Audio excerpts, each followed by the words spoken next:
te contemplar. Sua glória sobre mim transforma-me.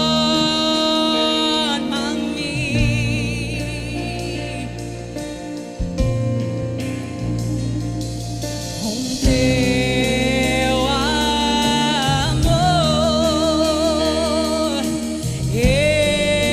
enche-me.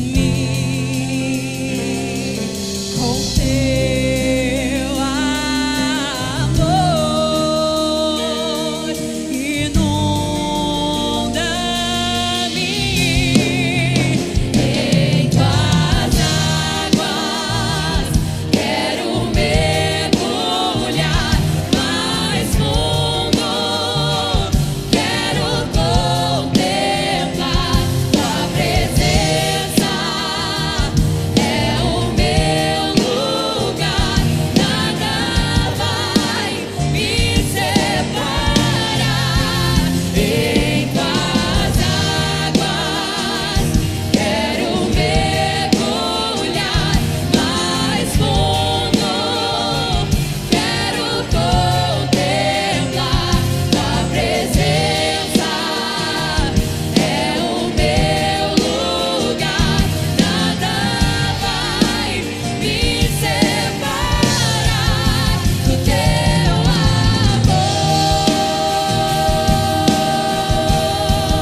do teu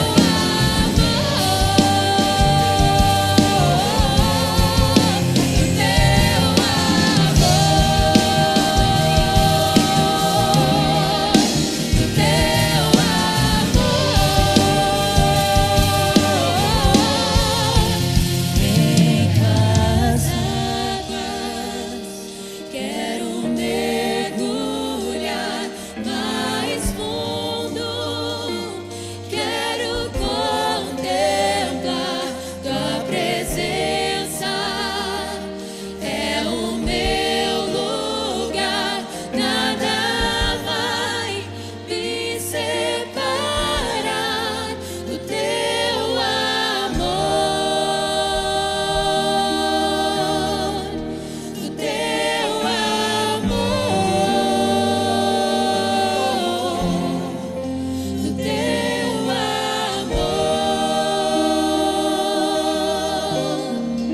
do teu amor. Será que a igreja poderia cantar mais uma vez? Em tuas águas Quero mergulhar mais fundo. Quero contemplar tua presença. É o meu lugar, nada vai me separar.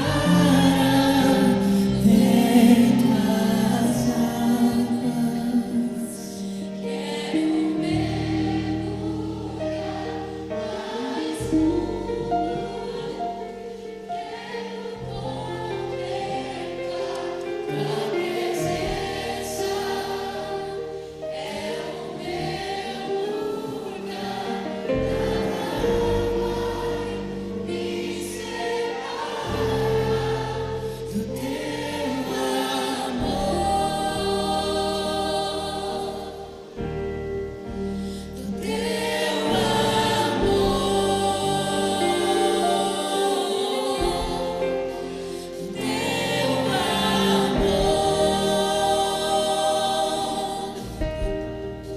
do teu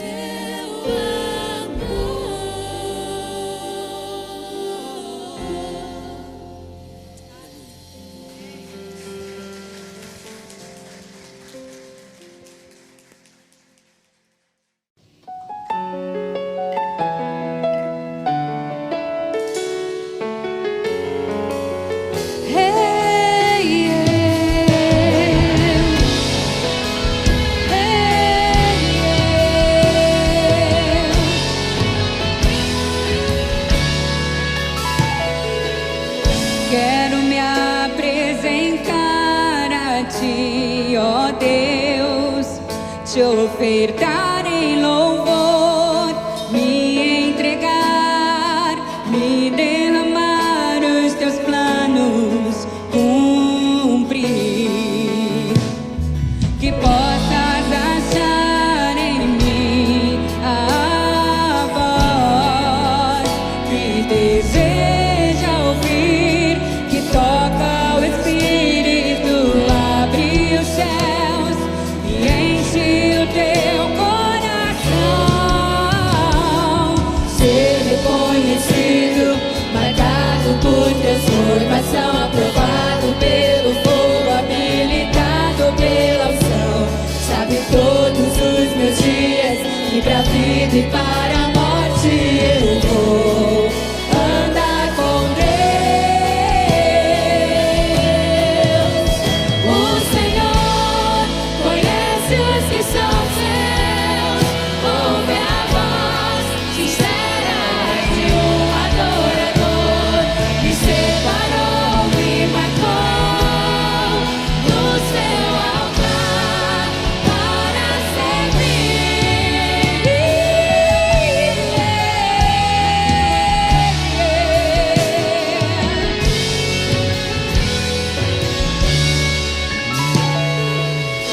quero me apresentar a ti, ó Deus, te ofertar em louvor, me entregar, me derramar, os teus planos cumprir.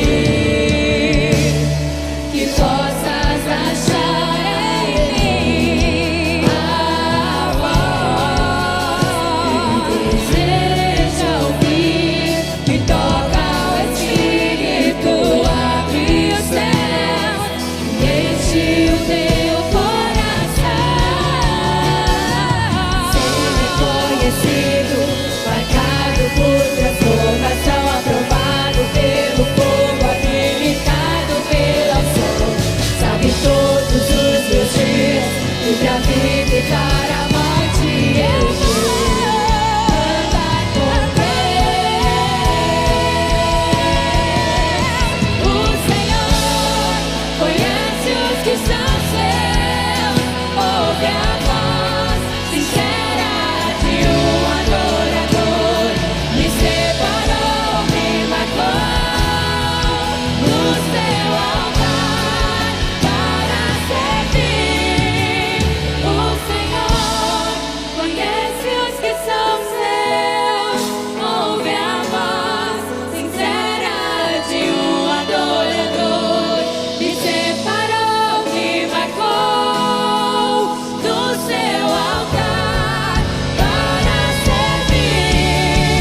O Senhor conhece os que são seus, ouve a voz sincera de um adorador. Me separou, me marcou no seu altar para servir. No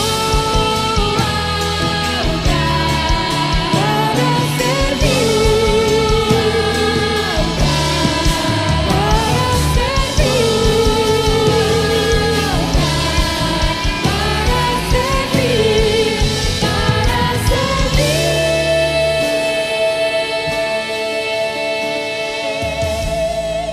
Aleluia. Amém, Senhor. Nós queremos te agradecer. Vamos meditar na palavra do Senhor. E eu peço que você abra a sua Bíblia. Um comentário apenas pelo o grupo de louvor, né?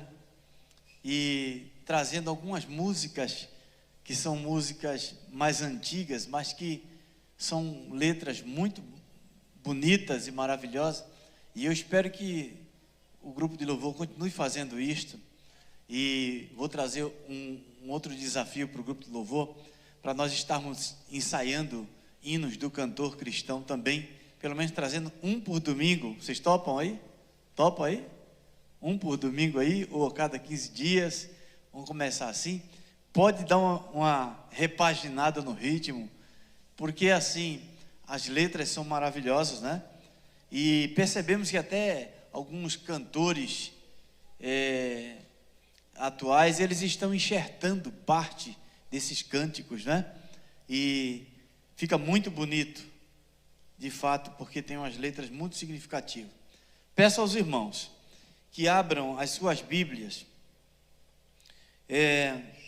Nós vamos ler livro do profeta Isaías, o número 58, capítulo 58, de 9 a 11. 58, de 9 a 11, que diz assim a palavra do Senhor. Então clamarás, e o Senhor te responderá. Gritarás, e ele dirá: eis-me aqui. Se tirares do meio de ti o jugo, o estender de dedo e o falar iniquamente, e se abrires a tua alma ao faminto e fartares a alma aflita, então a tua luz nascerá nas trevas e a tua escuridão será como o meio-dia. E o Senhor te guiará continuamente e fartará a tua alma em lugares áridos e fortificará os teus ossos, e serás como um jardim regado e como um manancial cujas águas nunca faltam. Vamos orar mais uma vez? Paizinho querido e amado, em nome do Senhor Jesus, nós te somos gratos por esta palavra, que é a tua palavra, ela que é, ó Deus bendito, alimento para o nosso ser, para a nossa existência. E eu quero pedir ao Senhor encarecidamente, mais uma vez, que através da ministração do teu Espírito Santo, o Senhor nos ajude a compreendê-la. Ó Deus bendito, eu te peço, para ser um instrumento, mais uma vez, em tuas mãos. E que, Paizinho querido, esta palavra possa penetrar no mais profundo do nosso ser, que possamos compreendê-la de uma maneira tal, que saiamos daqui decididos a praticar cada vez mais esta palavra no nosso viver, e que teu nome seja glorificado, e o teu povo, a tua igreja, seja, ó Deus, edificada para a glória do teu nome e exaltação do teu santo nome, em nome de Jesus. O povo de Deus diz amém? Amém. Louvado seja Deus. Irmãos, o povo de Deus, o profeta Isaías está aqui sendo usado por Deus mais uma vez para trazer um recado de Deus para o seu povo. E toda vez que isto acontece, é porque o povo está saindo ou para a direita ou para a esquerda. O povo está, de alguma maneira, esquecendo-se do que é mais importante, que é a prática da palavra desse Deus. E o que é que estava acontecendo naquela época, para que o profeta viesse trazer esses escritos? O povo jejuava, o povo guardava o sábado, o povo acompanhava todos os ritos religiosos que eram determinados para a época. E aí o povo fazia todo aquele ritualismo e estavam crendo que de maneira tremenda estavam agradando a Deus com aquele ritualismo. E aí Deus, através do profeta, começa a mostrar para eles que não basta ser religioso e cumprir com os ritos da religião, mas que o mais importante para Deus é de fato algumas práticas que Ele não abre mão. Ele não abre mão. E observando o texto que nós acabamos de ler, nós percebemos alguns condicionais. E a primeira parte diz assim: então clamarás e o Senhor te responderá, gritarás e ele dirá: eis-me aqui. Se tirares do meio de ti o jugo, o estender do dedo e o falar iniquamente. Quando ele diz assim, então clamarás, ele está nos convidando a retroceder um pouco, ou seja, ver o texto que está antes. E o texto que está antes diz assim: porventura não é também que reparta o teu pão com faminto e recolhas em casa os pobres que estão abandonados, e quando vires o nu, o cubras e não te escondas da tua carne? E ele diz em seguida: então, se tiveres esta prática, vocês clamarão e o Senhor estará de prontidão ao teu clamar. Exatamente o que o povo estava fazendo. O povo estava jejuando, o povo estava guardando o sábado, o povo estava seguindo todos os ritos religiosos da época, porém estavam ignorando a prática da palavra do Senhor. O Tiago, na sua carta, ele diz assim, que a verdadeira religião é acudir os órfãos e as viúvas nas suas necessidades. Amados irmãos, a cada dia que nós conhecemos a palavra de Deus, conhecemos a Bíblia, nós começamos a perceber a preocupação de Deus com os nossos relacionamentos com o nosso próximo. Como deve ser a nossa preocupação ou a nossa ocupação, por que não dizer, com o nosso próximo, com aquele com quem nós convivemos. E ele diz assim: então, havendo esta prática, havendo esta preocupação da vossa parte, irmãos, existe uma procura desenfreada, e tem até alguns cânticos que fala da maneira como tocar o coração de Deus. Tem alguns cânticos que falam sobre isso, o que você deve fazer para tocar o coração de Deus, para chamar a atenção de Deus. E temos alguns exemplos de pessoas na história bíblica que chamaram a atenção de Deus. O cego Bartimeu gritava, diz o texto: filho de Davi, tem misericórdia de mim.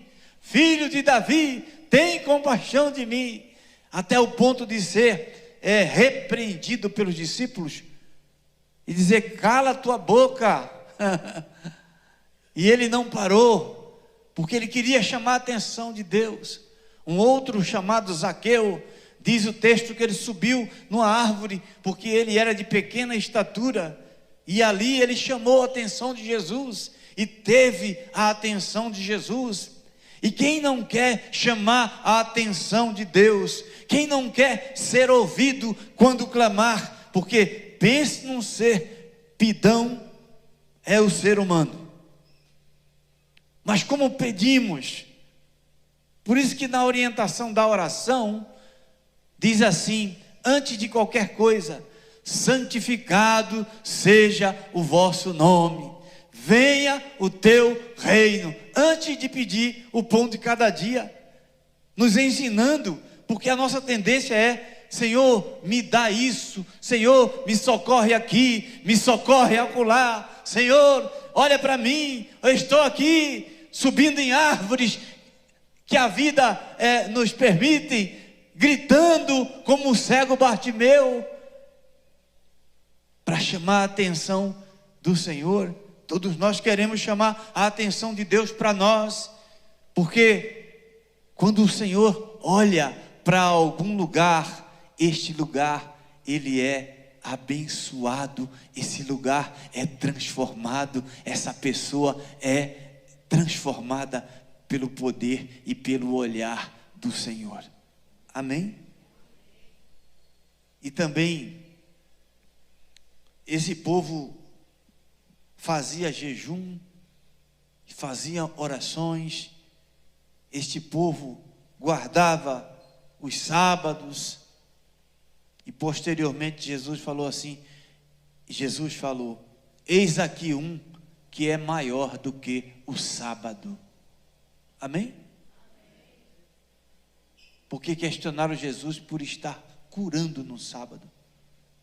Mas o que diz a palavra que nós estamos aprendendo nesta noite, o Senhor falando, porventura não é também que repartas o teu pão com o faminto, e recolhas em tua casa o pobre abandonado, e quando vê alguém nu, e cubras, e não te escondas da tua carne, então, desta maneira, chamarás a atenção ao Senhor, e quando tu clamares, Ele vai ouvir. Irmãos, este envolvimento que o Senhor nos ensina a ter, a Bíblia diz que a salvação é pela graça, amém?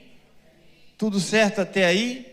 Que não fomos nós que escolhemos a Jesus, foi Jesus que escolheu a nós por misericórdia.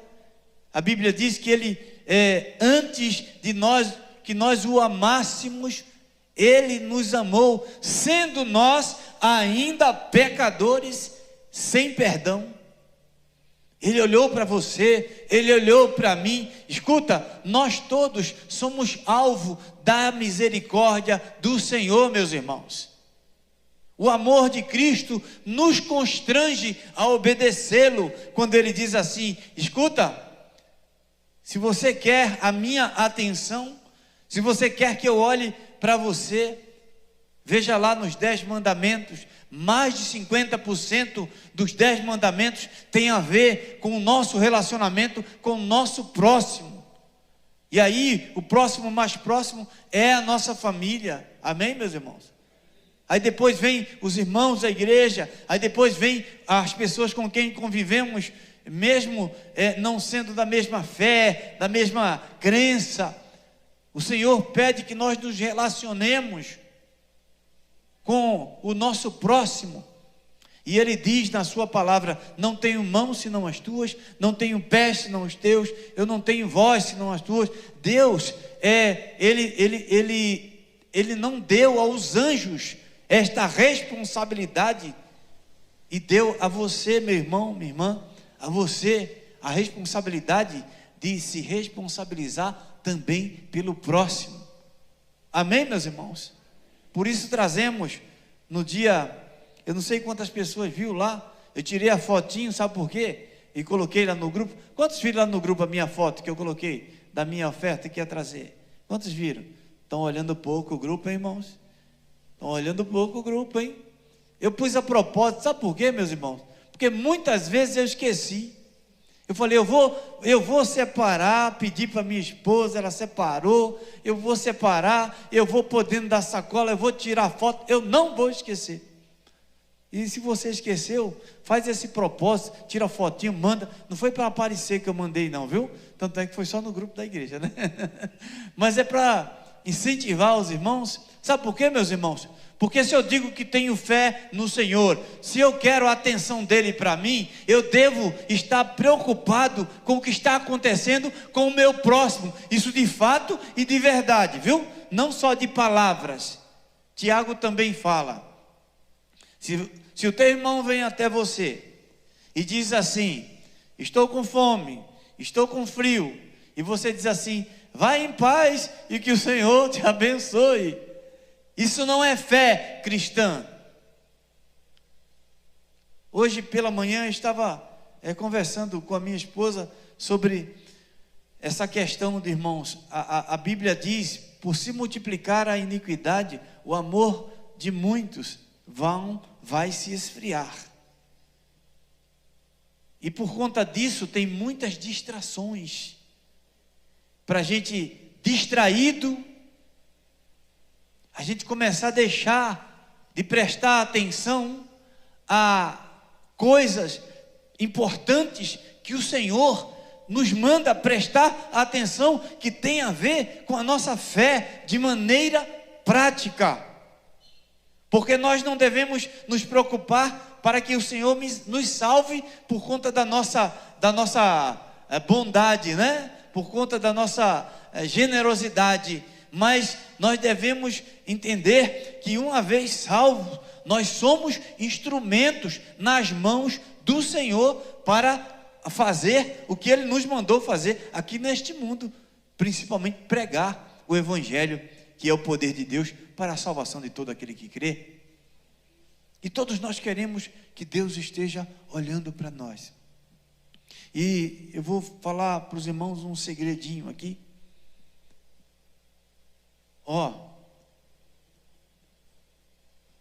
O que caracteriza que Deus está olhando para nós? A grande maioria tem aprendido de maneira errada, infelizmente, que o que caracteriza que Deus está olhando para nós é quando tudo corre bem na nossa vida. Aí Deus está olhando para nós. Está tudo correndo bem, Júnior? Olha, coisa boa. Tudo tranquilo. Não é? Olha que paz. Deus está conosco. Pá! Aconteceu um negócio. Tirou a gente dos trilhos. A coisa já não está muito boa. Onde está o olhar de Deus? Onde está Deus? Eu não consigo ver Deus. É errado ao pregador, ao pastor, ao professor ensinar às suas ovelhas, aos seus alunos, aos seus discípulos de Jesus, que o que atesta o olhar de Deus sobre a nossa vida é quando tudo está bem. O que deve atestar o olhar de Deus na nossa vida é algo que se chama certeza das coisas que se esperam e convicção de fatos que nós não estamos enxergando com os nossos olhos, porque fomos chamados para viver não pelo que vemos, mas pelo que cremos. Amém, igreja de Jesus? Pelo que cremos. E nós somos chamados. Então, mas espera aí, e esse negócio de eu praticar, me preocupar com o meu próximo, dar comida para ele. Irmãos queridos, tem uma desculpa que é muito usada, inclusive por cristãos. Não é fácil. Você pensa que é fácil fazer o bem? O apóstolo Paulo fala assim, que devemos fazer e não devemos nos cansar de fazer o bem, porque é cansativo. Tem gente que não presta, desculpa a expressão, não presta nem para ser ajudado. Que você fica falando assim, vem cá, toma aqui isso aqui. E a pessoa não se ajuda nem para ser ajudado. E aí nós usamos algumas desculpas assim, é porque a gente dá, a pessoa faz isso, faz aquilo outro. Hoje mesmo estava ouvindo uma pregadora falando assim que caiu no conto do vigário, né? E que a pessoa disse que estava com necessidade, e ela deu tudo que tinha. Quer dizer, não é assim que devemos fazer. Devemos usar de sabedoria, devemos olhar a situação. E permita-me falar uma experiência. Se tem uma coisa que me incentiva a ajudar alguém, é ver aquela pessoa se esforçando de alguma maneira. Estávamos saindo de casa, não sei qual foi o dia dessa semana, ia sair de casa, e eu estava saindo, e aí uma mulher com a criança no colo, chovendo, porque está chovendo esses dias todos, e lá em Guarulhos chove mais do que aqui, né? Então a mulher com uma sombrinha, uma criança no colo e um saco de reciclável, e eu olhei para ela e falei assim, você quer reciclável? Eu tinha um pouco em casa, fui lá, catei, que a gente junta, né? E tem gente que vende aquilo, e eu fiquei impressionado com aquela mulher com a criança no colo, chovendo, com uma sombrinha e um saco de reciclável. Irmãos, essas coisas nos atestam para nós dizer assim: olha, você e eu precisamos ficar atentos às oportunidades de ajudar as pessoas. Amém, meus irmãos? Porque eu já fiquei chateado e passar por uma situação assim, ver que a pessoa está precisando e, sei lá, meu coração estava meio duro, e eu passei, fui para casa e fiquei com aquilo remoendo dentro de nós. É o Espírito Santo do Senhor realizando isso dentro de você, incomodando para que você faça, porque, irmãos, todos nós precisamos da atenção de Deus na nossa vida. E o texto fala assim, olha: então clamarás e o Senhor te responderá, gritarás e Ele dirá: eis-me aqui.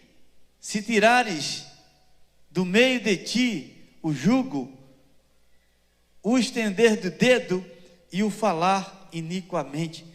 Traduzindo isso aqui, irmãos, o povo jejuava, o povo orava, mas o povo julgava um ou outro, quando a Bíblia diz assim. E está falando para o povo de Deus aqui, viu? Vocês estão jejuando, vocês estão orando, mas vocês julgam um ao outro. Vocês julgam um ao outro. Vocês fazem fofoca um do outro. Vocês, não podendo falar de bem, não fale de mal. Alguém já disse, né? Não fale dos outros. Se for falar dos outros, fale de bem. Não fale nada de você. E fale de Deus para as pessoas. Amém, meus irmãos? Vamos fazer isto. E disse assim: olha, vocês jejuam, vocês oram, vocês guardam o sábado, fazem os cultos, tudo bonitinho, mas vocês fazem fofoca entre vocês, vocês ficam falando mal um dos outros, vocês não acolhem o necessitado. Quando uma pessoa pisa na bola, vocês ao invés de acolherem, de conversar, de orar, de oferecer a mão amiga, de oferecer ajuda, vocês ao invés de tentar levantar a pessoa, vocês derrubam a pessoa, vocês colocam na marca do pênalti, e muitas vezes falam: vai lá, pastor, chuta lá para fora da igreja. Quantas vezes já chegaram para mim para falar de outro irmão, e disseram: pastor, fulano de tal está fazendo isso e aquilo outro, e veio reclamar para mim, veio dizer assim: e aí, o senhor vai ou não vai cortar a cabeça dele? Em outras palavras. E eu olhei para aquela pessoa e disse assim: escuta, se eu for cortar a cabeça dele, eu vou ter que cortar a sua também. Mas por quê, pastor? Porque tu fez uma coisa igualzinha que ele fez não faz muito tempo. Aí ele desistiu de cortar a cabeça do outro. Faz assim, irmão. Isso funciona. E é por isso que o Senhor diz assim: olha, se vocês pararem com essas práticas, porque o jejum de vocês, jejum, irmão, bíblico, funciona, viu? É coisa boa, viu? Se puder praticar, pratica, viu? Vale a pena.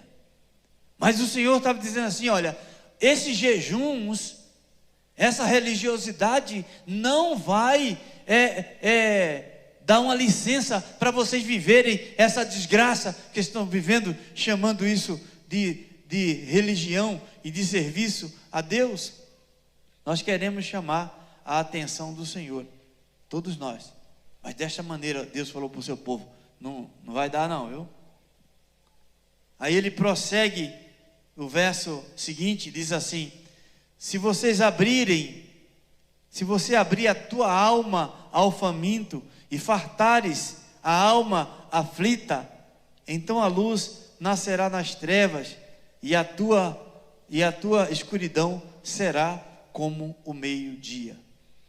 É interessante, irmãos, que esse texto não anda sendo muito pregado, quando ele diz assim: se fartares a alma aflita, Ele está falando, em primeiro lugar, busque o reino de Deus e a sua justiça em primeiro lugar. Amém, meus irmãos? Está dizendo assim, olha, levem o reino de Deus em primeiro lugar às pessoas. Não prometa para essas pessoas as coisas de ordem material, de primeira instância. Jesus falou assim: a minha paz vos dou, deixo-vos a paz, a minha paz vos dou, não a dou como o mundo a dá. Esta paz que excede a todo o entendimento.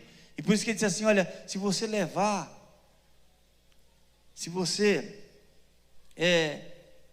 abrir a tua alma ao faminto e fartares a alma aflita, o que é que traz a aflição para a alma? Meus amados irmãos, ouvintes da palavra do Senhor, o que traz a aflição para a alma é o pecado, é o que nos separa de Deus, o pecado que nos separa de Deus e que nos distancia de Deus. É isso que traz a aflição para a alma, traz sequidão para a alma aflita.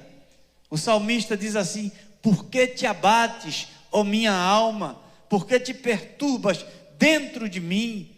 Em alguns textos fala de alma cansada, de existência sem Deus, de fome e sede de Deus. E esta mensagem, irmãos, ela é para todas as faixas etárias. O adolescente precisa de Deus. Muito bem, o irmão falou aqui, o irmão Júnior, a criança precisa de Deus. O jovem precisa de Deus. O adulto precisa de Deus. Até o último segundo das nossas vidas aqui neste mundo, nós vamos precisar de Deus eternamente. Vamos precisar de Deus, e a alma sem Deus fica de fato aflita. E no dia do juízo final, o que nós podemos considerar como alma aflita? As pessoas que estão presas, as pessoas que estão num leito de enfermidade, as pessoas que vivem na extrema pobreza. Irmãos, não precisa ir muito longe não, viu? Não precisa ir muito longe não.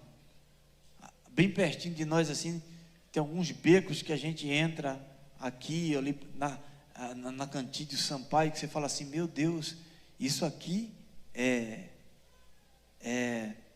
Brasilândia, Senhor. E o texto diz assim: se abrires a tua alma ao faminto e fartares a alma aflita, então a tua luz nascerá nas trevas e a tua escuridão será como um dia. Mateus, no capítulo de número 25, de 34 a 40 diz assim, que no dia do juízo final, então dirá o Rei dos Reis, o nosso Senhor, aos que estiverem à sua direita: vinde benditos do meu Pai, possui por herança o reino que vos está preparado desde a fundação do mundo. Porque tive fome e deste-me de comer, tive sede e deste-me de beber, eras estrangeiros e hospedaste-me, estava nu e vestistes-me, adoeci e visitaste-me, estive na prisão e foste ver-me. Então os justos lhe responderão dizendo: Senhor, quando vimos com fome e te demos de comer, ou com sede e te demos de beber? E quando te vimos estrangeiro e te hospedamos, ou nu e te vestimos? E quando te vimos enfermos e na prisão e fomos ver-te? E respondeu o rei e lhe dirá: em verdade vos digo que quando o fizeste a um desses meus pequeninos irmãos, a mim me fizestes. Amém, meus irmãos? Essas coisas têm que permear a nossa mente, essas coisas têm que fazer parte da preocupação dos nossos corações. E nesse tempo de pandemia, quantas famílias, irmãos, estão precisando de uma cesta básica? E eu queria mesmo, a Terezinha mais ainda, e as irmãs que cuidam da ação social, que aquela caixa estivesse transbordando. Amém, Terezinha? Queria tanto que estivesse transbordando. Tá não. Tá não. Porque a gente ia atender mais pessoas. Às vezes tem gente, graças a Deus a gente está tendo sempre, né? Mas tem mais necessidade. Não tem, Terezinha? Tem mais necessidade. Tem hora que chega, eu dou graças a Deus que eu nunca falei, Terezinha, separa uma cesta aí, porque às vezes tem pessoas que eu percebo que está precisando, lá perto do onde eu trabalho, às vezes na vizinhança, às vezes alguém que pede, eu sempre peço à irmã Terezinha, e ela nunca disse que não tinha. Às vezes disse, está meio fraquinho, mas vou arranjar, pastor, alguma coisa. E eu fico pensando, irmãos queridos, o nosso Deus, Ele quer que nós gastemos tempo preocupados com isso aí. Que nós estejamos preocupados. E tudo isso tem a ver com levar o Evangelho. Porque, irmãos, pregar o Evangelho para quem está com a barriga roncando é quase impossível. Para quem está precisando de um remédio, é complicado. Quando a gente diz, olha, Deus te ama. E a Bíblia diz assim, olha, não tenho pés senão os teus, mãos senão as tuas. Eu não tenho possibilidades. Ele não delegou a anjos, Ele delegou a nós. E ele continua o texto dizendo, depois de tudo isso, e o Senhor, se você tiver a tua fé com essas práticas, o Senhor te guiará continuamente e fartará a tua alma em lugares áridos e fortificará os teus ossos e serás como um jardim regado e como um manancial de cujas águas nunca faltam. Meu Deus! E é glória a Deus mesmo, irmão, está certo? Meu Deus! Quantas vezes eu já não ouvi pregações só nesse texto aqui. Diz assim, olha, o Senhor te guiará continuamente.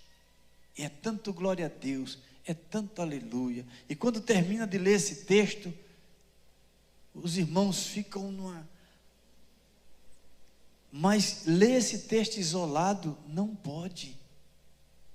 Não pode. Porque aqui é promessa. Isso aqui é fruto de um condicional. É fruto de um condicional. E ele diz assim, olha o que ele promete, e é tremendo, glória a Deus mesmo, irmão, é tremendo. E ele diz assim, o Senhor te guiará continuamente. Meus irmãos, quem anda com Deus, seja na faixa etária que for, na idade que for, andando com Deus, não tem um momento que Deus larga a nossa mão e nós ficamos perdidos. Não. A Bíblia diz que Ele nos guiará dentro desse condicional continuamente. Amém, meus irmãos?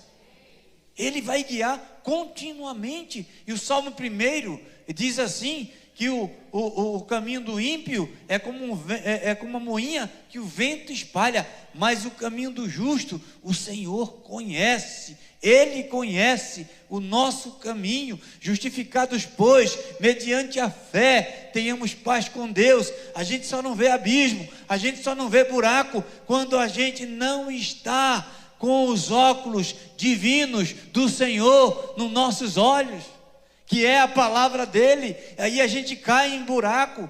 Mas a gente cai em buraco, diz assim que o justo, ele pode até cair, mas ele não fica prostrado. Hoje é noite de você voltar para Deus, é noite de você reconciliar com Deus, é noite de você firmar o teu compromisso, porque a nossa visão pode mudar, mas o amor dele para conosco não muda. Não muda. E o diabo fica dizendo assim: pisasse na bola, agora não tem jeito. Mas Deus diz assim: sempre tem jeito, não tem nada impossível para Deus. Por isso que ele fala assim: olha, dentro desse condicional, o Senhor te guiará continuamente. Guiou ontem, amém? Guiou hoje, amém? Vai guiar amanhã, amém? Aquela questão que você está para resolver amanhã, vai guiar, vai estar continuamente, lembrando sempre que a presença de Deus sobre as nossas vidas não está vinculada às nossas emoções. Ele promete que guiará continuamente, e Ele vai estar. Ele estará. E fartará a tua alma em lugares áridos. Irmãos, primeiramente, Ele promete uma continuidade no guiar. Depois, Ele fala novamente aqui do suprimento da alma. Lembra que nós falamos que às vezes nós ficamos associando que tudo está bem, aí Deus está com a gente? O texto diz assim: vai guiar a nossa alma até em lugares áridos. Até quando nós imaginarmos que tudo não está bem. Ele faz isso para que a nossa fé não esteja firmada nele pelo que ele nos dá, mas pelo que ele é. Porque ele dá tanta coisa para nós, né? Ele dá tanta coisa. Começa pela vida e não para por aí. E diz assim: é o suprimento da alma. E ele não fica por aí. Ele diz assim: fortifica os ossos. Mas pastor, não é na linguagem figurada? Não. Você não tem osso? Tem osso? Você tem osso? Você é um ser vertebrado. Amém, meus irmãos? Você tem vértebras, você tem ossos. Então não é no sentido figurado. Porque imagina a função dos ossos na nossa vida. Você sabe a função dos ossos, né? O esqueleto, aquela coisa fantástica, falange, falanginha, fêmur. O maior osso do nosso corpo é o fêmur. É isso mesmo? É o cientista de plantão? É isso mesmo? Tem uma época que a gente na escola decorava, né? Essa parte, agora não sei se decora mais. Sabia cada parte do corpo humano, e é fantástico, é impressionante. De vez em quando eu vejo o Nick lá em casa assistindo um documentário sobre o corpo humano, e é impressionante, e ele fica impressionado assistindo, porque de fato os atributos invisíveis do Senhor são facilmente visíveis por intermédio do que Ele criou. Eu e você é fantástico. Você está me vendo com os olhos, a cores, ó. Não está vendo preto e branco, não, a cores. Olha, está me ouvindo. O coração, tum, tum, tum, tum, tum, tum, tum, tum. Ó, quantos anos? Eu já estou em 5.9 e ele, tum, tum, tum, tum, tum, tum. Glória a Deus, glória a Deus, glória a Deus, glória a Deus. Mas nós precisamos entender que Ele é que fortifica os nossos ossos. Está escrito aqui. E por fim, Ele é como um manancial cujas águas nunca faltam. E aí ele faz uma alusão a um jardim, né? Como um jardim regado, como um manancial cujas águas nunca faltam. Ele atende a todos nós e a abundância. lá em João 10, 10, segunda parte do versículo, diz assim: eu vim para que vocês tenham vida e tenham esta vida em abundância. Amém, meus irmãos? E esta é a meditação que eu trouxe da palavra do Senhor para o teu coração nesta noite. E eu espero sinceramente que você esteja entendendo a importância da prática da palavra do Senhor, a importância de nós estarmos reunidos aqui, a importância de nós estarmos orando, a importância de nós estarmos ouvindo esta palavra, a importância de nós estarmos louvando, nesse ritual de culto ao Senhor, alguns, quem sabe, até jejuando durante a semana com algum propósito específico, orientado pela palavra do Senhor, de uma maneira correta, mas tudo isso aí, meus amados irmãos, não vai ter o valor que deveria ter perante o Senhor, se nós estivermos fazendo tudo isso como um ritual, e nós não estivermos mostrando na nossa vida prática o nosso cuidado com o nosso semelhante, principalmente no que se refere ao levar esta palavra, porque Jesus Cristo curou a muitos, mas ele dizia, todas as vezes que ele curava alguém, ele dizia assim: escuta, a tua fé te salvou. E depois curou.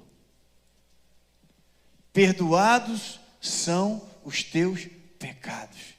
Levanta e anda. Entendeu? Depois. Mas o Senhor falou para os discípulos: escuta, alimenta essa multidão. Mestre, não dá para alimentar. O que é que nós temos aí? Temos alguns peixes e alguns pães. E foi uma criança que estava, eles pegaram da mão de uma criança. Por que vocês não alimentam? Jesus estava chamando a atenção deles. Não é só palavra, não, eles têm necessidades também. Agora eles têm, nós estamos suprindo a necessidade espiritual aqui. E o Senhor nos deu lições tremendas naquele milagre. Aqueles peixinhos e aqueles pães não daria para alimentar, no máximo ali 2 pessoas, e ali tinha uma multidão. E o Senhor falou: escuta, aprendam, quando vocês quiserem fazer o bem, mesmo vocês tendo pouco presta atenção, mesmo você tendo pouco, coloquem nas minhas mãos e vocês vão ver o quanto o pouco se torna muito. Entenderam aí? Eu não posso, eu nunca posso trazer nada, eu não posso contribuir, eu não posso. Já colocou o teu pouco na mão daquele que tudo pode? Já colocou?